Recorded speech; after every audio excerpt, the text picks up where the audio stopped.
ഞങ്ങൾ നിങ്ങളാരും മാറിക്കളിക്കണമല്ല. ദീനിന്റെ നിയമം തന്നെ എന്താ?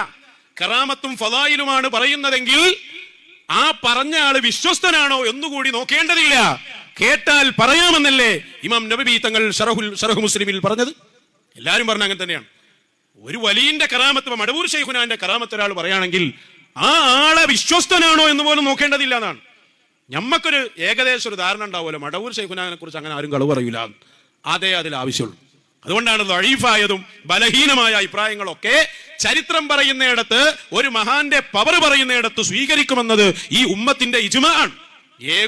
അപ്പൊ നമ്മളെ കാഫിലയിൽ തന്നെ നമ്മളൊരാൾ അന്വേഷിച്ചു പോയി, ആ ആളുടെ ചരിത്രം, ഹിസ്റ്ററി പരിശോധിക്കുമ്പോൾ വിശ്വസ്തനല്ല എന്ന് ബോധ്യപ്പെടുന്നുവെങ്കിൽ ആ ചരിത്രം കേൾക്കാൻ പോലും നമ്മൾ തയ്യാറാവില്ല.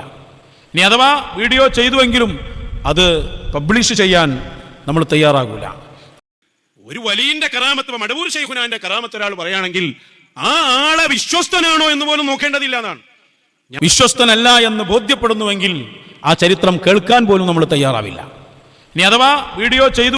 അപ്പൊ ഈ ചങ്ങായില്ലേ ചരിത്രവും ഫളായിലും പറഞ്ഞോട്ട് വിശ്വസ്തനാണെന്ന് നോക്കേണ്ട കാര്യമില്ല എന്ന് പറഞ്ഞാൽ ഇപ്പൊ മുകളിൽ കണ്ടില്ലേ. ഇവിടെ ഇപ്പൊ മടവൂർ കാഫിലിയിൽ സീമലിദാന്റെ ചരിത്രം അന്വേഷിച്ച് പോയാല് കറാമത്തും തേടി പോകുമ്പോൾ പറഞ്ഞ ആൾ വിശ്വസ്തനല്ലെങ്കിൽ അത് കേൾക്കാനും തയ്യാറാവില്ല. ഞാൻ അഥവാ വീഡിയോ എടുത്താൽ ആ വീഡിയോ പബ്ലിഷ് ചെയ്യാനും തയ്യാറാവില്ല. അപ്പൊ അയാൾ വിശ്വസ്തനല്ലാത്തതുകൊണ്ട്. അപ്പൊ കറാമത്ത് പറയാൻ വിശ്വസ്തത വേണ്ട, വിശ്വാസമില്ലെങ്കിലും പറയാന്നല്ല മോൻ ആദ്യം പറഞ്ഞേ. ഇതിൽ ഏതാ ശരി?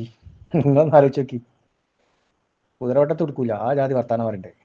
സ്വന്തം പ്രസംഗത്തിന് സ്വന്തം മറുപടി, അവാർഡ് കൊടുക്കുക അല്ലെ, ഒരു അവാർഡ് കൊടുക്കുക. ഏതായാലും എത്ര ഉണ്ട് ഇങ്ങനത്തെ സ്വന്തം പ്രസംഗത്തിന് സ്വന്തം മറുപടി എന്നൊക്കെ പറയില്ല പോലെ. അതിൽ ഏറ്റവും വലിയ അവാർഡ് കൊടുക്കേണ്ട ഇയാൾക്കാണ്.